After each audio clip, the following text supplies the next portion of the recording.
이번 시간은 세듀 절대 영역 모의고사 2회 39번과 40번 수업하겠습니다. 책은 40페이지부터 시작을 할게요. 자, 39번은 주어진 문장 삽입, 40번은 문단 요약 문제입니다. 자, 그러면 39번부터 들어가도록 할게요.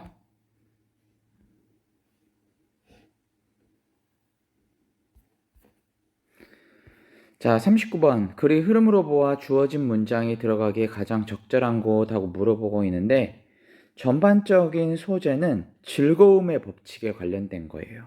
좀 더 정확히 얘기하면, 즐거움이, 그 즐거움의 대상에 노출이 되었을 때 어떻게 변하는가. 이것에 대한 글입니다. 자, 먼저 플러스 변형 문제의 답은 3번입니다. 요지를 먼저 이야기하고 시작을 할게요. 즐거움의 법칙은 노출 빈도와 상관관계가 있대요. 그래프로 그려보면요. 자, 즐거움이 노출 빈도에 따라서 어떻게 결정되는가이니까, X축이 즐거움, 노출, 빈도 같은 거겠죠? Y축이 즐거움 정도. 먼저 예상을 해봅시다. 우리를 즐겁게 만들어주는 음식이나 음악 이런 것들이 노출이 많이 되었을 때 우리의 즐거움은 어떻게 될 것인가? 단순하게 생각했을 때 내가 좋아하는 것을 노출을 많이 하니까 계속 좋아질까요? 아니면 내가 좋아하는 거 계속 노출되지만 즐거움 정도는 계속 비슷할까요? 여러분 생각해도 이건 아닌지 알겠죠? 흔히 생각했을 때 즐거움이 노출되었을 때 처음에는 즐거움의 정도가 올라가지만 나중에는 질리게 돼서 그것이 떨어진다는 것을 알 수가 있습니다. 그렇기 때문에 39번에 있는 문제 중에서요, 그래프의 모양이 그려져 있어요. 어디 있습니까? 여러분 책에서 보면 1번에서 두 줄 내려가서 2번의 문장에 들어가 있죠. 뒤집어진 U, inverted U. 그래서 자, 이런 반비례 곡선에서 이렇게 나온 것을 우리가 즐거움 노출에 따른 즐거움 곡선이라고 이 글에서 표현하고 있습니다. 자, 이게 무슨 말인지 생각을 해보면요. 당연하지만 어때요? 어떤 대상이 노출이 됐을 때 처음에는 좀 덜 즐겁잖아요. 근데 하다 보니까 어떻게 돼요? 점점 즐거워져요. 너무 재밌죠? 근데 나중에 어느 순간이 되면 그 즐거움의 최대치가 되고 그 최대치에서 계속 또 하다 보면 어떻게 됩니까? 질리게 돼서 덜 즐겁게 되잖아요.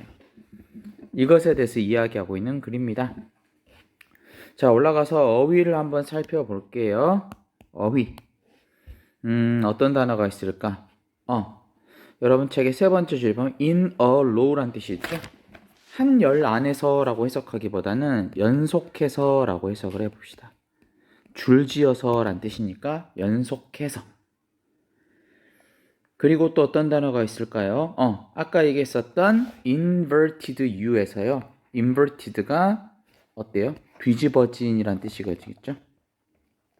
그래서 inverted U가 바로 이 모양이잖아요. 아까 그래프에서 그렸었던 3번 바로 앞에 있는 annoying 이게 뭘까요? 얘는 짜증스러운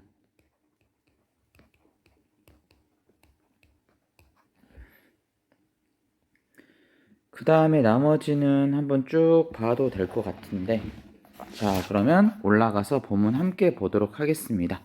이 글에서는 음악과 먹을 것, 음식 이런 것을 통해서 즐거움의 법칙, 이 뒤집어진 유곡선에 대해서 표현하는 거예요. 자 무슨 말인지 알겠죠? 음악도 어때요? 처음에 음악 들었을 때 그냥 괜찮네 수준이었는데 듣다 보니까 어떻게 됩니까? 너무 그 음악이 좋아지는 거죠. 그래서 이 즐거움의 최대 곡선에 이를 때까지 우리는 계속 음악을 더 좋아하게 되고 들으면 더 즐겁습니다. 그렇죠?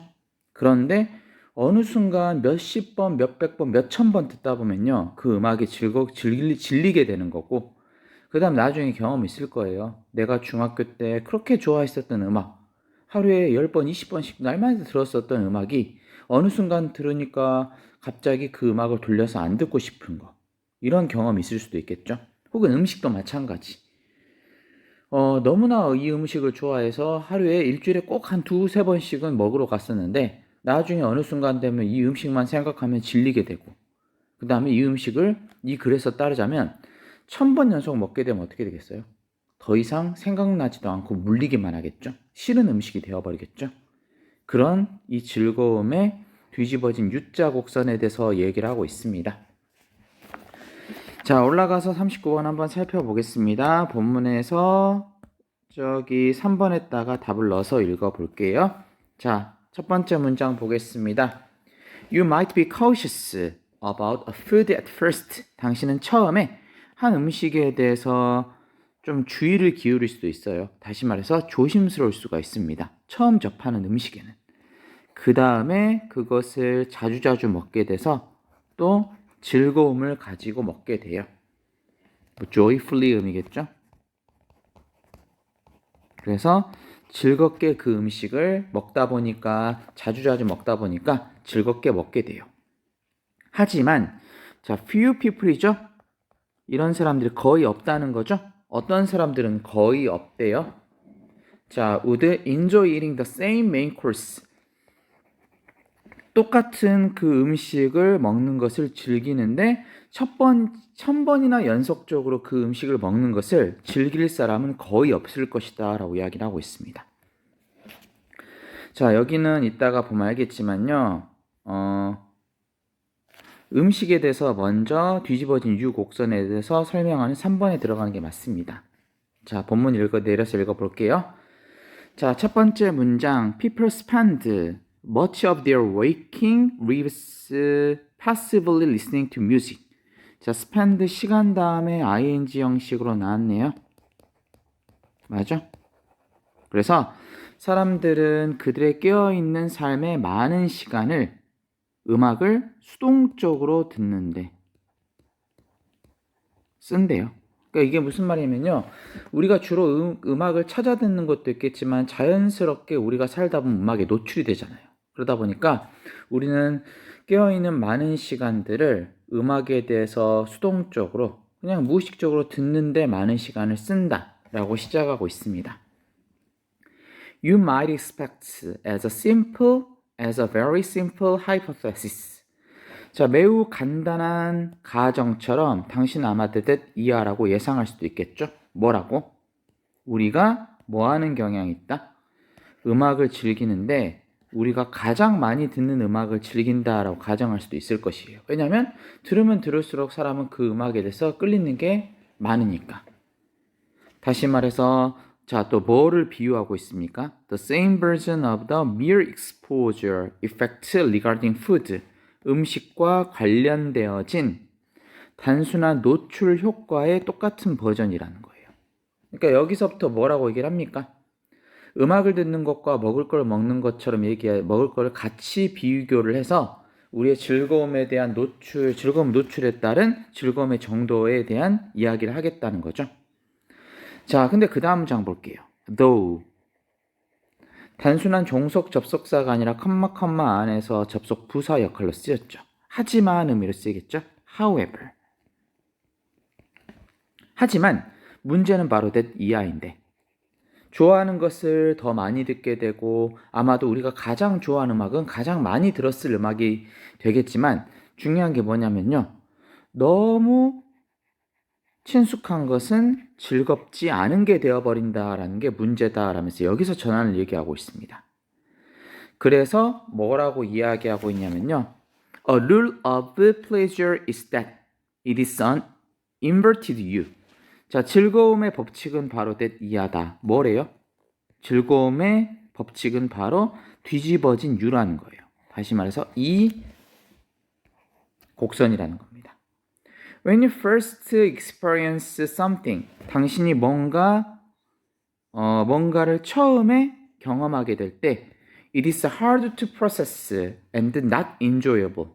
자, 그것은 어때요? 처음 접했으니까 그 처리하기가 힘들고 즐겁지가 않잖아요. 그런데 어떻게 됩니까? upon, on의 의미죠. on repeated exposure, 지속되는 반복을 통해서 어떻게 돼요? 그것은 처리하기가 쉬워지고 그 다음에 즐거움을 주게 된다라는 거예요. 그러니까 어디까지입니까? 여기까지죠.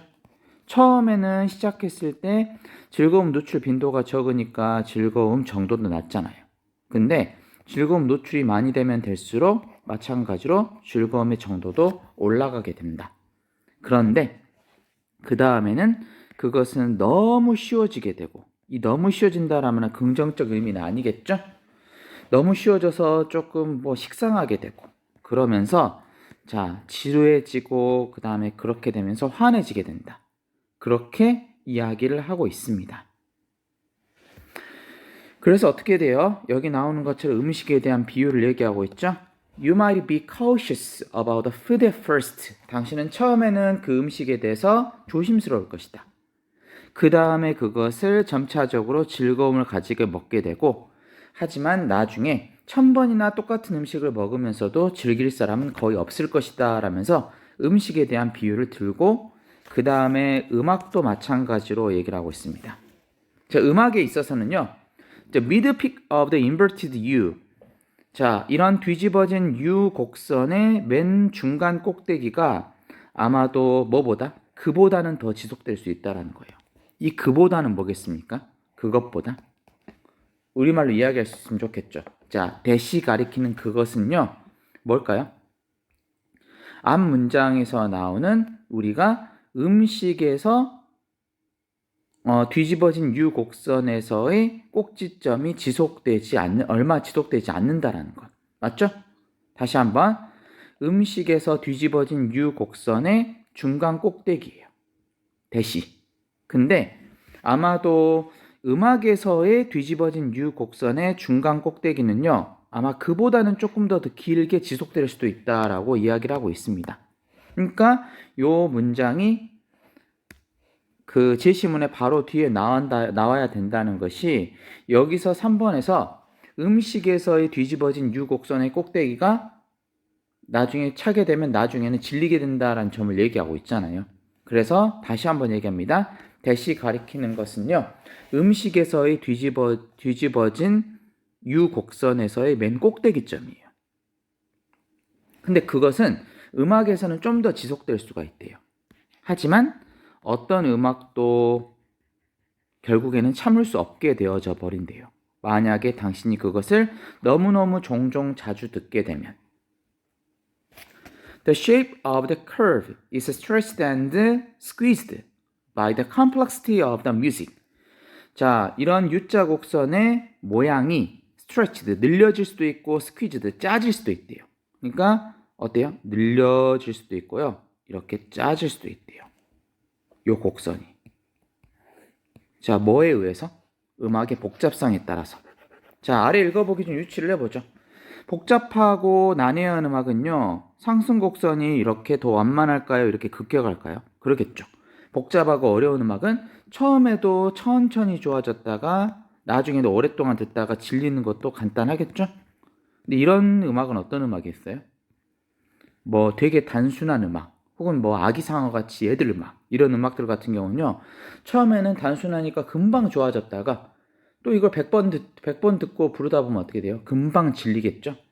그래서 음악의 복잡성에 따라서 이러한 곡선이 stretched, 길게 느려지거나 squeezed, 이렇게 압박되어져서 압착되어질 수도 있다는 거예요.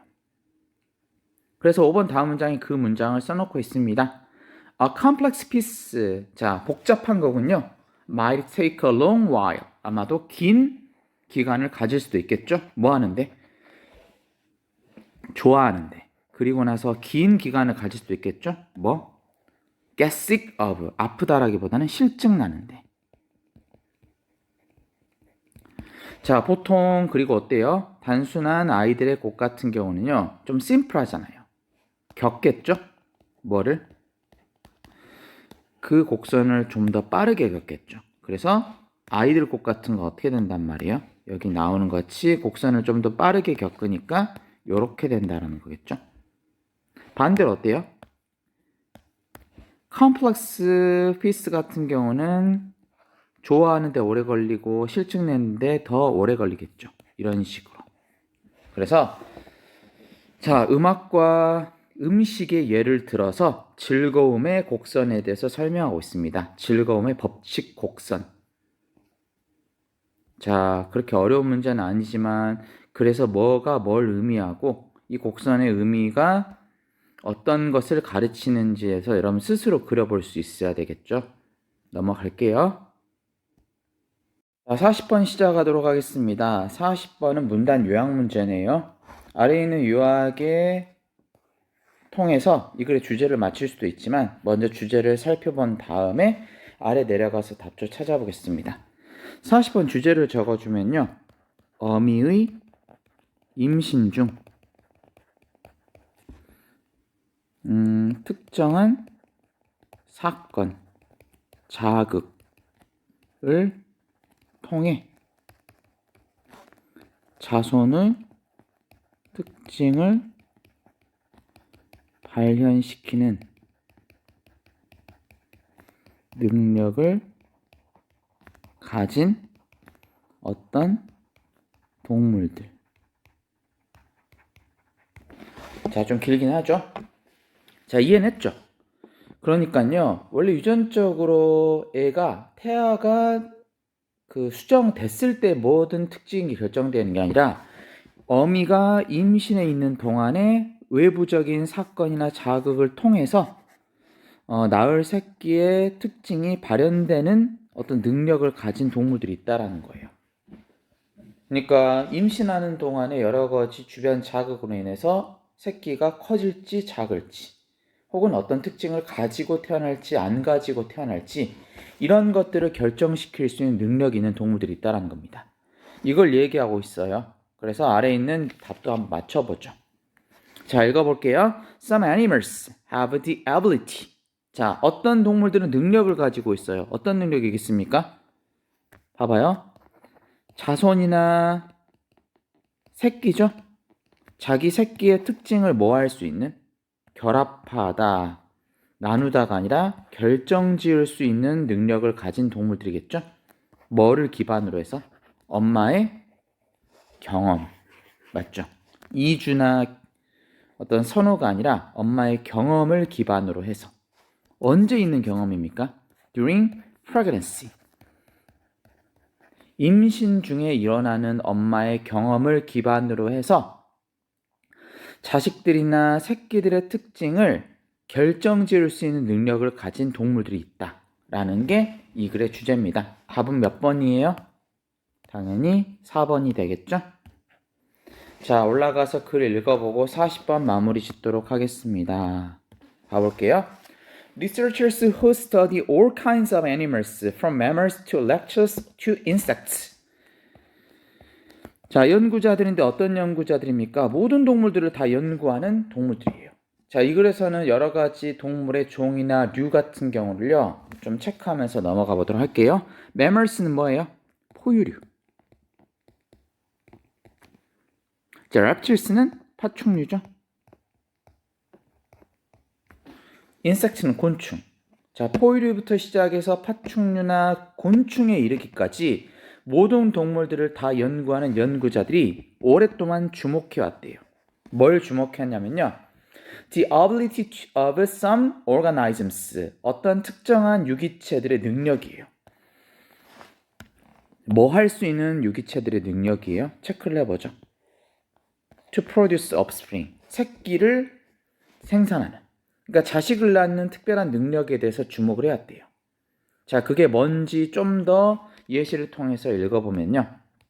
A boar, the boar 들쥐입니다. 들쥐는요, 털이 달린 작은 설치류예요. 뚱뚱한 생쥐 같은 어떤 것처럼 보이는 작은 설치류예요. 털이 달린 설치류. 자, depending upon the time of years, its mother is due to give birth. 자, 그의 어미가 새끼를 낳을 그 연중 어떤 시기에 의존해서, 이게 무슨 말인지 알겠어요? 그것의 어미가 새끼를 낳을 것이라고 예정되어 있는 연중 시기에 의존해서. 그러니까요, 어미가 새끼를 낳을 시기가 대충 예정돼 있겠죠. 임신하고 그다음 배가 불러있는 상태에 따라서. 근데 그게 새끼를 만약에 예를 들어서 뭐 봄에 낳을 거라고 예정됐든지 혹은 늦가을이나 겨울에 낳을 것이라고 예정됐든지 그런 새끼를 낳을 것이라고 due to 예정되어지는 연중 시기에 따라서 자, 낳아지는 그 baby births는요 are born with either a thick coat or a thin coat. 자, 두꺼운 털을 가지고 태어나기도 하고 얇은 털을 가지고 태어나기도 해요. 이해가 가나요? 그러니까 어머니가 임신 중에 있었던 자극이 점점 더 추워진다라는 외부 자극이 있으면요. 아무래도 더 두꺼운 털을 가지고 태어나고 어미가 만약에 새끼를 배 안에 베고 있을 때 자, 아무래도 좀 더 따뜻해진다라는 그 기미의 외부 자극을 받으면 아무래도 아이들이 따뜻할 때 태어나니까 얇은 털을 가지고 태어나는 그런 능력을 가지고 있겠죠. The gene for a thick coat. 자, 당연한 거지만 두꺼운 털에 대한 유전자는요. 걔네들이 얇은 털을 가지고 태어났든 두꺼운 털을 가지고 태어났든지 간에 상관없이 항상 그 아이들의 몸 안에 있어요. 근데 it은 뭐겠습니까? 그 유전자겠죠? 두꺼운 털을 가지고 태어날 수 있는 그런 유전자는 켜지기도 하고 혹은 꺼지기도 해요. It's just turned on or off. 뭐에 따라서? 자, 빛의 레벨에 따라서. 어미가 환경 안에서 감지하는 빛의 레벨에 따라서. 그러니까 아무래도 가을이면 어떻게 되겠어요? 점점 더 하루가 갈수록 어미가 감지하는 빛이 더 적어지겠죠. 반면에 겨울에서 봄으로 넘어갈 때는 어떻겠습니까? 아무래도 어미가 뱃속에 새끼를 넣고 있을 때 감지하는 빛의 양이 늘어나겠죠. 이런 거에 따라서 자, 두꺼운 털을 발현시킬 수 있는 유전자가 켜지기도 하고 꺼지기도 한다라는 거예요. Around the time of pregnancy. 임신 어떤 시간 주변에, 즈음에. The mother of the tiny freshwater flea. 자, 작은 물벼룩인 담수 물벼룩의 나피니아라는 것의 그 물벼룩의 어미가 아마도 새끼를 더 커다란 투구나 아니면 날카로운 척추 같은 경우를 가지고 태어날 수도 있게 하겠죠. 만약에 어쩌면 그것이 아이를 낳을 예정인데 어떤 환경에서 아이를 낳을 예정이라면 당연한 거지만 포식자로 분비누 환경에서. 포식자로 분비누 환경이라는 것은요. 아무래도 어미가 뭐 스트레스나 아니면 여러 가지 뭐 냄새 같은 경우로 포식자의 냄새를 존재를 알겠죠. 그러면요. 어미가 느끼는 그 포식자의 존재가 좀 붐빈다. 포식자가 주변에 많다라는 걸 느끼면 자, 아무래도 자손을 낳을 때 더 커다란 머리투구나 날카로운 등뼈 같은 경우를 만들 수도 있다라는 겁니다. 이것도 마찬가지 어미가 임신 중에서 특정한 자극을 통해서 자손의 특징을 발현시키는 예라고 볼 수 있겠죠. 세 번째 시도 나옵니다. One species of lizards. 자, 도마뱀의 한 종류는 어때요? 뭘 가지고 태어나면 긴 꼬리와 커다란 몸집을 가지고 태어나거나 혹은 작은 꼬리나 작은 몸을 가지고 태어나요. 마찬가지로 뭐에 의존해서? 단 한 가지 것에 의존해서. 단 한 가지가 뭐겠습니까? 뭐뭐인지 아닌지. 그들의 어미가 도마뱀을 잡아먹는 뱀의 냄새를 맡았는지 안 맡았는지를 근거해서 임신 동안에. 이해가죠? 어미가 만약에 임신 중에 도마뱀을 잘 잡아먹는 뱀의 냄새를 맡았어요. 그러면 그 새끼는 낳을 때 어떤 식으로 나올까요? 임신 중에 그 유전자가 발현이 돼서 더 크고 더 긴 꼬리를 가진 도마뱀이 나오겠죠? 반대로 어미가 임신 중에 그러한 도마뱀을 잡아먹는 뱀의 냄새를 맡지 않았더라면 그냥 뭐 정상적으로 평상시 나는 것처럼 작은 꼬리와 작은 몸을 가진 새끼를 낳게 되겠죠. When her babies are entering a snake-filled world. 그래서 그녀의 새끼들이 뱀으로 가득 찬 세상으로 들어가게 될 때 그 뱀 냄새를 맡은 어미로부터 나온 더 큰 몸집을 가지고 더 긴 꼬리를 가진 그런 도마뱀들은요. 여기 나오는 것처럼 긴 꼬리와 더 큰 몸을 가지고 태어나게 되겠죠. 뭘 만들면서? 그 새끼 도마뱀들을 더 뭐 할 가능성이 적게? 뱀의 먹이가 될 가능성이 적게 만들면서 됐죠? 자, 주제 다시 한번 읽어볼까요? 어미의 임신 중 특정 사건이나 자극을 통해서 자손의 특징을 발현시킬 수 있는 어떤 동물들입니다. 뭐가 나왔었죠? 들쥐가 나왔었고요. 그 다음에 물벼룩이 나왔었고요. 그 다음에 도마뱀이 나왔었잖아요. 자, 주제 마지막으로 한번 같이 읽어보고 마무리 짓겠습니다. Some animals have the ability. 어떤 동물들은 능력을 가지고 있다. 어떤 능력? 자손이나 새끼의 특징을 발현시킬 수 있는. 뭐를 기반으로 해서? 어미의 임신 동안에 일어난 경험을 기반으로 해서. 자, 여기까지 해서 우리 실전 모의고사 2회는 다 마쳤고요. 다음 시간부터는 자, 모의고사 4회로 넘어가도록 하겠습니다. 고생하셨습니다. 여기까지 할게요.